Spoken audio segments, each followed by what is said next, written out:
Supermarket में iris की नजर एक पुरुष से मिलती है जिसका नाम जोश है। वह उसके साथ फ्लर्ट करने की कोशिश में इतना घबरा जाता है कि गलती से शेल्फ से सारे संतरे गिरा देता है।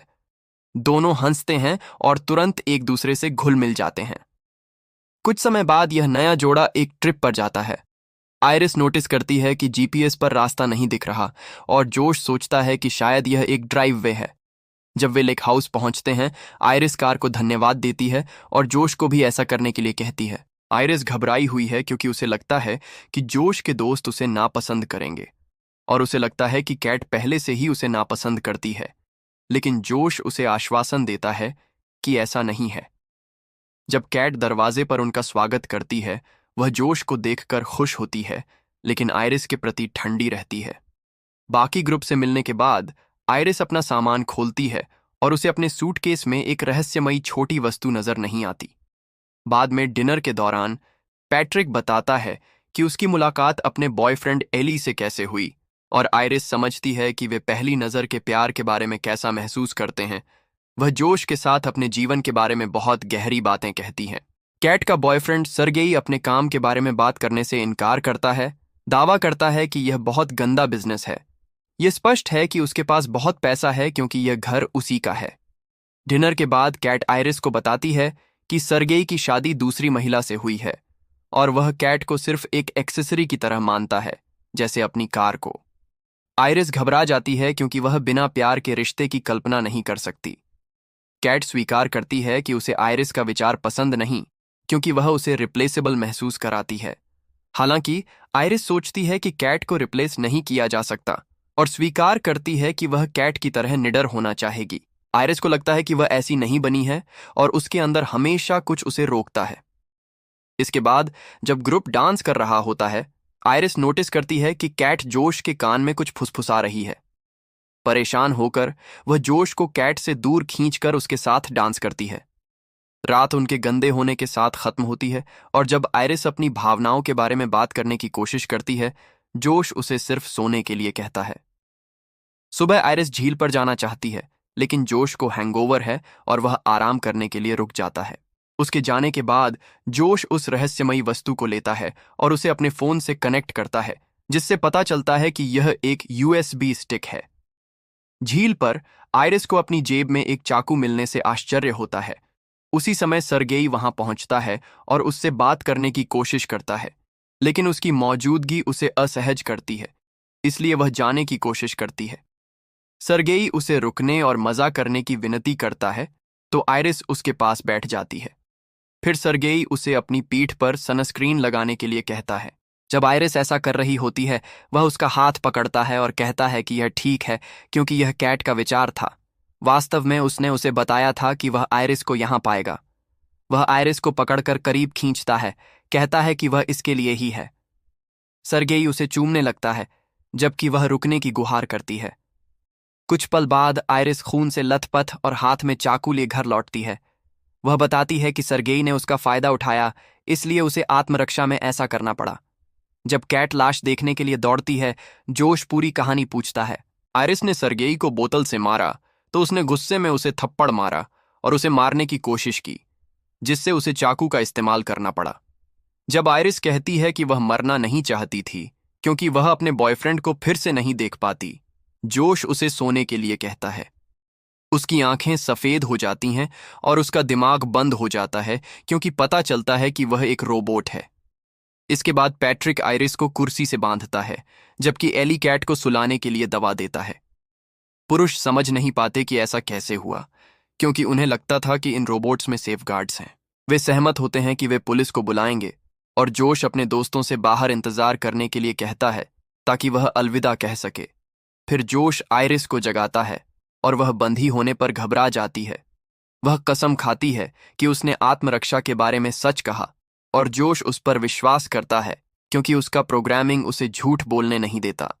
वह बताता है कि वह एक कंपेनियन रोबोट है और इसे साबित करने के लिए वह अपने फोन का इस्तेमाल करके उसे दूसरी भाषाओं में बोलने के लिए मजबूर करता है। आयरिस भ्रमित होती है क्योंकि उसे पूरी जिंदगी की यादें हैं, लेकिन जोश बताता है कि यह सब नकली है। प्रोग्रामर्स कुछ यादें कोड करते हैं ताकि उसे एक बेसिक लाइफ स्टोरी और पर्सनैलिटी मिले। यहाँ तक कि सुपरमार्केट में उनकी पहली मुलाकात भी नकली थी और मीट क्यूट्स की क्लासिक लिस्ट से चुनी गई थी।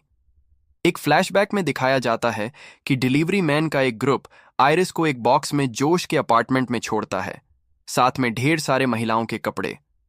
जोश के यूजर एग्रीमेंट पर साइन करने के बाद उसे बताया जाता है कि उसे आयरिस के फोन के साथ सिंक होने का इंतजार करना होगा ताकि वह एक लव लिंक बना सके जो उनके बीच एक भावनात्मक कनेक्शन स्थापित करेगा।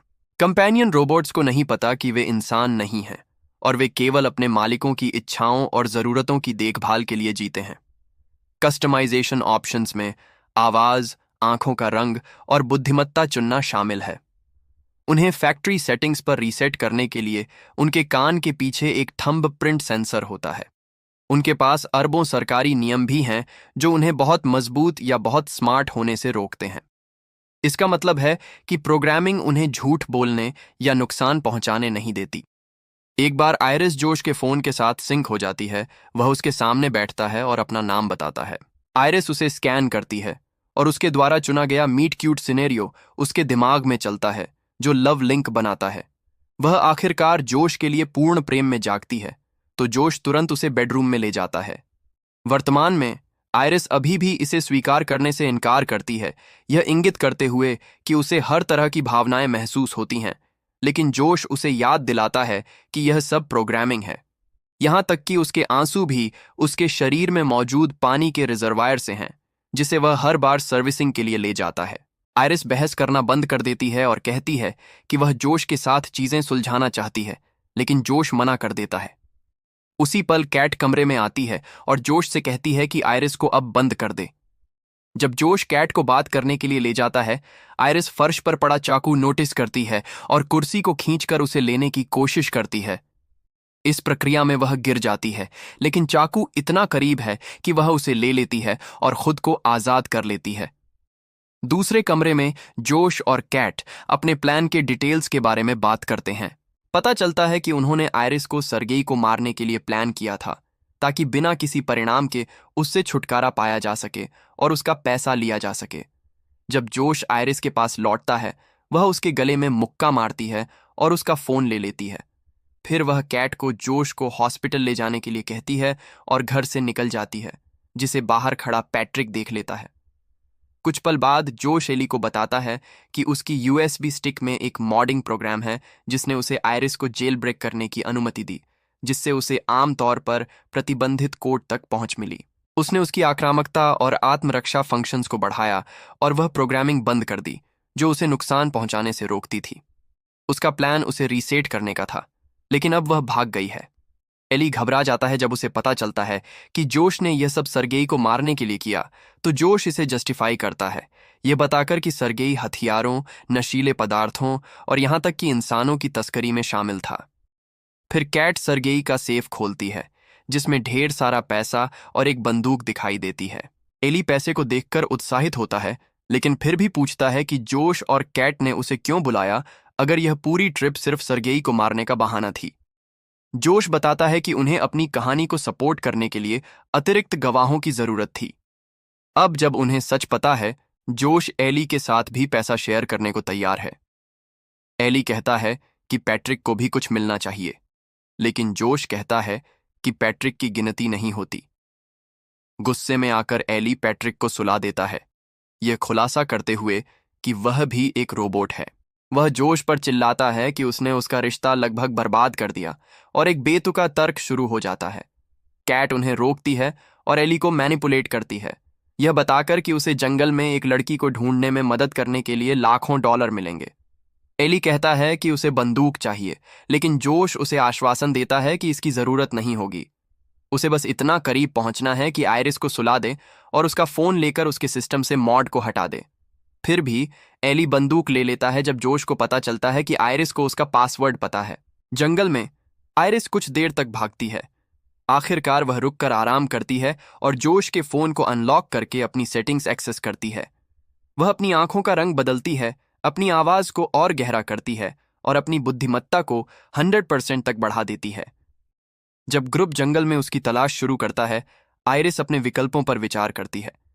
वह हिचहाइक नहीं कर सकती क्योंकि खून से लोग डर जाएंगे। और पैदल चलना बहुत समय लेगा। ये तो छोड़ ही दें कि जोश घर पर उसका इंतजार कर रहा होगा ताकि उसे मार सके। आयरिस को पता चलता है कि फोन जोश की कार को भी कंट्रोल करता है और व्हीकल एआई उसे घर ले जा सकता है, बस उसे बिना पकड़े घर वापस पहुंचना होगा। वापस जाते समय वह लड़कों की बातें सुनती है और एक पेड़ के पीछे छिप जाती है। एली अभी भी जोश के किए पर घबरा रहा है और कहता है कि वह कभी किसी का प्रोग्रामिंग नहीं बदलेगा, जिसके जवाब में पैट्रिक स्वीकार करता है कि उसे पता है कि वह एक रोबोट है क्योंकि उसने सालों में सुराग जोड़े। यह एली को भ्रमित करता है क्योंकि रोबोट्स झूठ नहीं बोल सकते। फिर भी कल पैट्रिक ने उनकी पहली मुलाकात के बारे में ऐसे बात की जैसे वह असली थी। पैट्रिक कहता है कि मुलाकात शायद कभी हुई ही नहीं, लेकिन उसकी यादें असली हैं। चुना गया सिनेरियो था कि वे एक हैलोवीन पार्टी में मिले थे, जहां पैट्रिक ने गलती से एली की डायनासोर कॉस्ट्यूम की पूंछ पर पैर रख दिया था। एली पैट्रिक से कहता है कि वह उससे प्यार करता है और कभी उसे जोश की तरह ट्रीट नहीं करेगा जैसा उसने आयरिस के साथ किया। बदले में पैट्रिक भी अपने प्यार के बारे में बात करता है और वे किस करते हैं। अचानक जोश का फोन वाइब्रेट करने लगता है और पुरुष उसे सुन लेते हैं, तो आयरिस जल्दी से भाग जाती है जबकि एली गोली चलाता है। जोश और कैट गोली की आवाज सुनते हैं और उस दिशा में दौड़ते हैं। लड़के आयरिस का पीछा करते हैं और वह गलती से एली से टकरा जाती है, जिससे वे दोनों पहाड़ी से लुढ़क जाते हैं।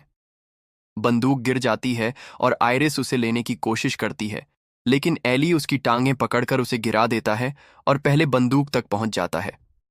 आयरिस उसके साथ बंदूक के लिए लड़ती है और संघर्ष में बंदूक चल जाती है, जिससे एली मर जाता है। बाकी लोग पहाड़ी की छोटी से देख रहे हैं और जोश उसे सुलाने की कोशिश करता है, लेकिन आयरिस पहले से ही भाग रही है, इसलिए उसकी आवाज इतनी करीब नहीं है।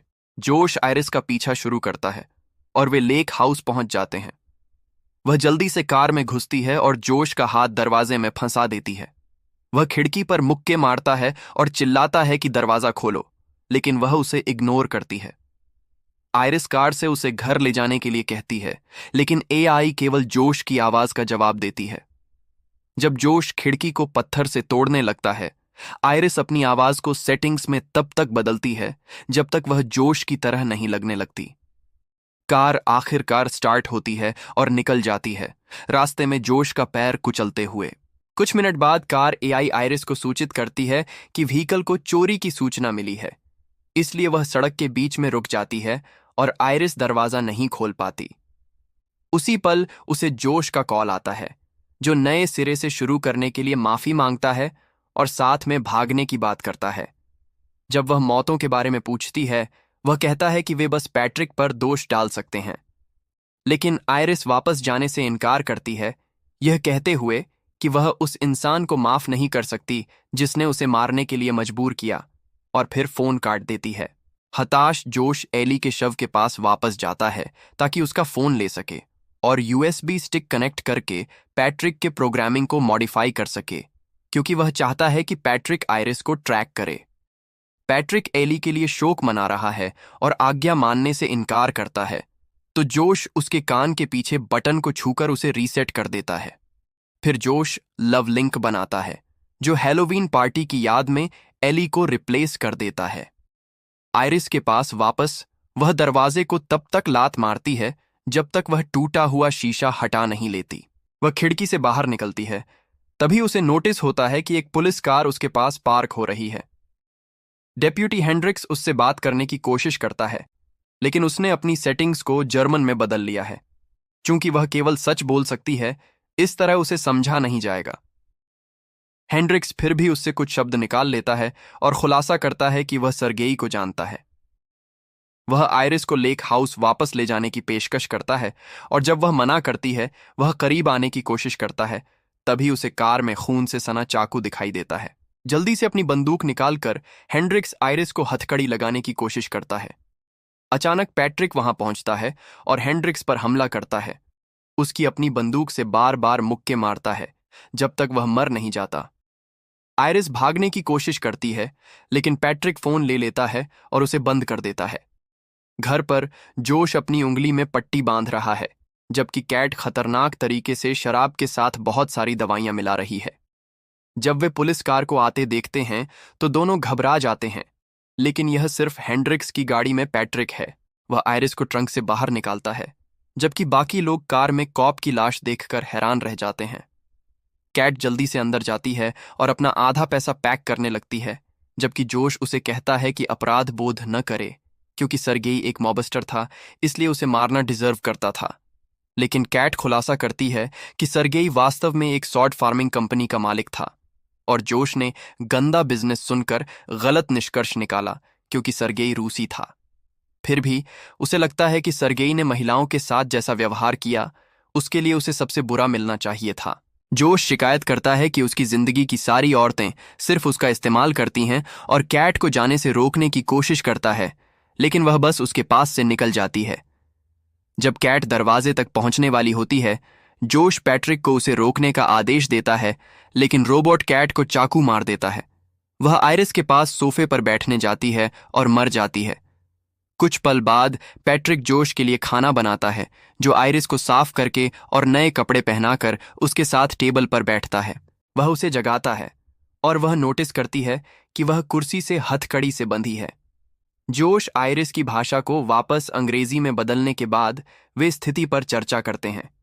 वह सभी मौतों का दोष आयरिस पर डालने की योजना बनाता है, जिसमें कैट की भी, यह कहते हुए कि भले ही उसने चाकू नहीं पकड़ा था, लेकिन उसके रवैये ने सारी घटनाओं को जन्म दिया। आयरिस जवाब देती है कि यह सब जोश की लालच की वजह से हुआ, यह पक्का करते हुए कि उसे प्लान के बारे में पता है, क्योंकि उसने जंगल में एली और पैट्रिक की बातें सुनी थीं। वह यह भी बताती है कि उसे कंट्रोल की समस्याएं हैं और एक छोटा सा डोंग। गुस्से में जोश उसकी बुद्धिमत्ता को शून्य कर देता है और उसे अपना हाथ टेबल के ऊपर रखने का आदेश देता है। फिर वह उसके नीचे एक मोमबत्ती रख देता है। वह उससे पूछता है कि क्या उसे दर्द महसूस हो रहा है, और वह हाँ कहती है। उसी पल जोश को कंपनी से कॉल आता है, जो सूचित करती है कि 30 मिनट में कोई आयरिस को लेने आएगा। इस बीच आयरिस रोती है, लेकिन आग की लपटों पर और प्रतिक्रिया नहीं कर पाती, जो उसके हाथ और बांह तक फैल रही हैं। जोश पैट्रिक को इसे बुझाने का आदेश देता है और पैट्रिक बस एक गिलास पानी उस पर डाल देता है। इसके बाद जोश आयरिस को बंदूक लेने और खुद को डिलीट करने का आदेश देता है। आयरिस नहीं कहती है, लेकिन उसका हाथ फिर भी आदेश का पालन करता है, तो एक गोली उसके सिर के आर पार जाती है और उसे नष्ट कर देती है।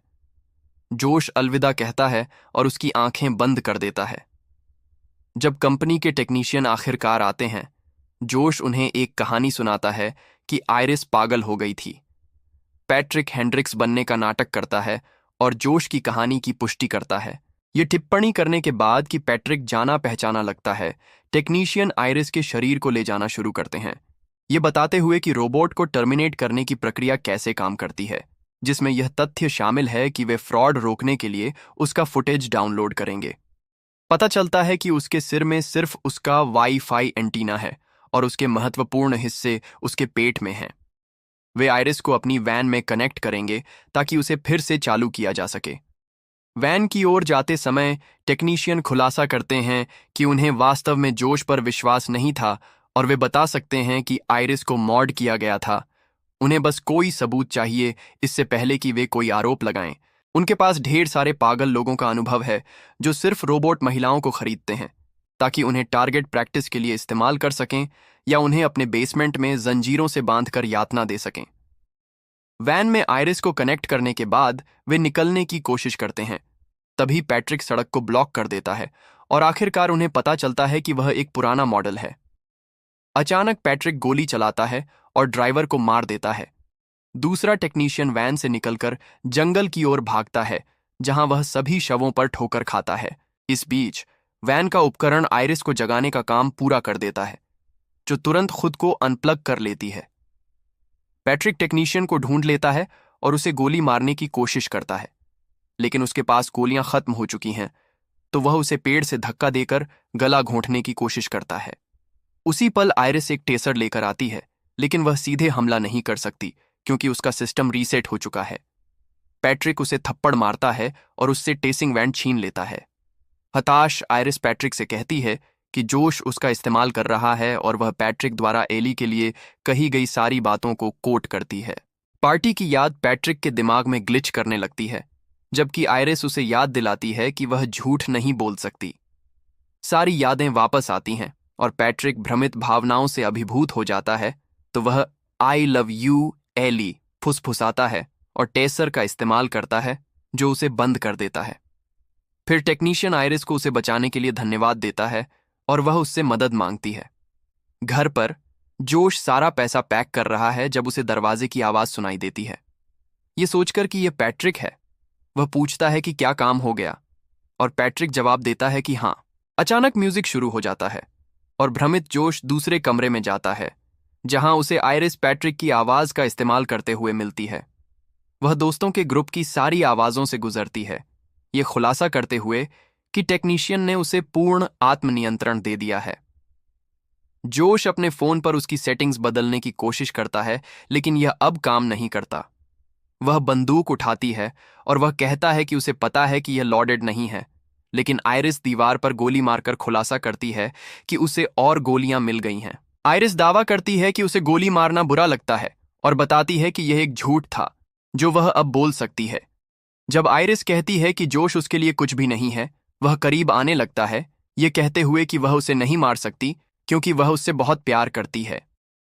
आयरिस अपनी यादों से भ्रमित हो जाती है, तो जोश मौके का फायदा उठाकर बंदूक छीन लेता है और उसे दीवार पर फेंक देता है। फिर वह उसके बाल पकड़कर उसे फर्नीचर पर फेंकता है। आयरिस भागने की कोशिश करती है, लेकिन जोश उसे इधर उधर फेंकता रहता है और आखिरकार उस पर चढ़कर उसके सिर को बार बार फर्श पर पटकता है, यह कहते हुए कि वह कहे कि वह उसके लिए सब कुछ है। आयरिस ये शब्द कहती है और जोश उसे धन्यवाद देता है और बंदूक को उसके पेट पर रख देता है और फिर एक गिरा हुआ कॉर्क स्क्रू पकड़कर उसके माथे में घोंप देती है। यह उसके दिमाग और आंख में ड्रिल करने लगता है और उसे मार देता है।